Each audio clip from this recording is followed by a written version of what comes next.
A light magnitude 2.6 earthquake hit 3.6 kilometers, 2.2 miles, away from Palin, Departamento de Escuintla, Guatemala, late in the evening of Sunday, July 20, 2025 at 10 p.m. local time, GMT-6.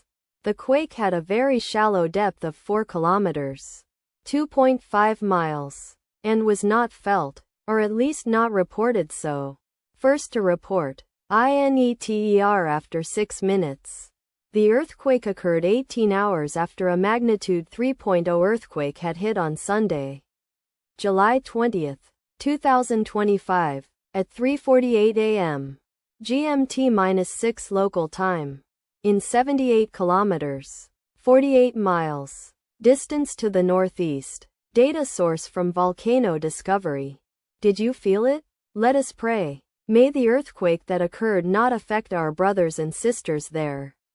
May the earthquake not happen again. And may God protect everyone. Amen.